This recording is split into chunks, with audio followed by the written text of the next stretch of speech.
I hate to be cynical, but this current point, which is the Taliban takeover Kabul and much of the country, I anticipated that weeks ago. As soon as the Biden administration announced the withdrawal of American military personnel, followed by international coalition partners saying they were leaving as well, there was no need for the Taliban to continue with political talks over a power sharing arrangement. They could just use force of arms to sweep through the country. There have been hundreds of billions of dollars spent by the international community, as well as non-government organizations, to try to build up Afghanistan.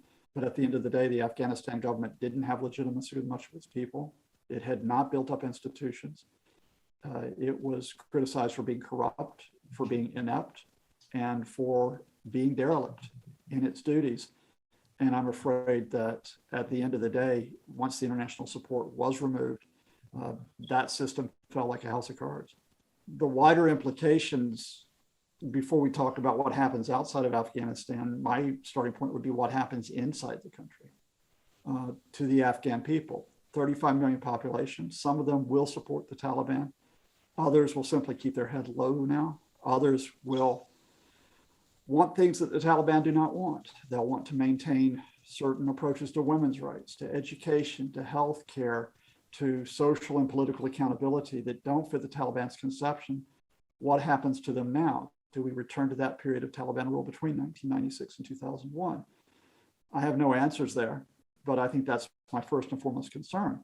In terms of wider implications, well, you start to look at all the maneuvers around Afghanistan between the Taliban and other countries. I think you start with Pakistan, which had supported the Taliban in its first period in power.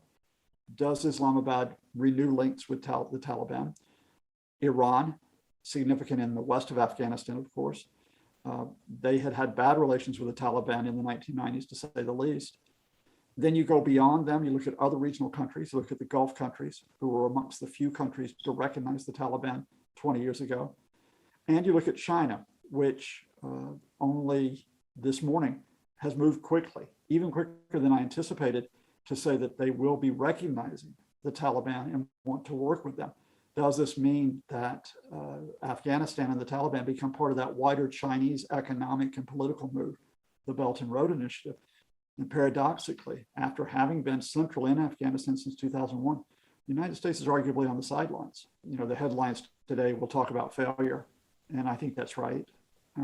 Again, realizing that the first and foremost people who pay the cost of any failure are the Afghan people themselves. I think the legacy has been that the way that the U.S. intervened in Afghanistan was disastrous. And I think that, however, goes through a period of phases. You can't give a single answer.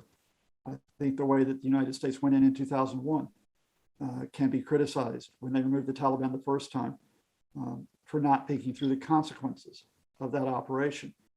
I think Secretary of State Anthony Blinken's statement yesterday, let me leave it at that this was mission accomplished because it dealt with a threat after 1911, did not deal with the situation. Osama bin Laden and Al-Qaeda were in Pakistan by 2002. They weren't in Afghanistan. This was not a counterterrorism mission.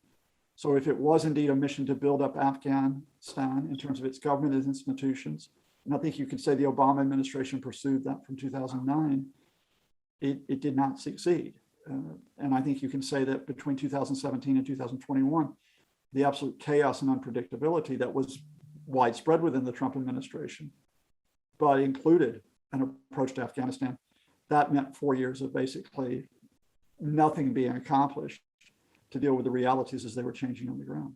There'll be a lot of speculation about how it affects Joe Biden's domestic position. And I think, again, perhaps cynically, I don't think it'll make that much difference. I think for many Americans, 20 years after 9/11, Afghanistan had become a faraway place about which they knew little. So I think Biden, in a few days, a few weeks, maybe, everybody will put away the Saigon metaphors. They'll put away the idea of failure. This decision was taken as part of Biden's foreign policy. I don't think this was a miscalculation. I think Joe Biden and his advisors knew that the Taliban will take over Afghanistan. I think they thought that putting American resources into Afghanistan was counterproductive when priorities lay elsewhere. They lay elsewhere in the region. They include how the United States is dealing with Iran, dealing with Pakistan, and they certainly lay elsewhere in terms of what is now a priority, I think, for the Biden folks.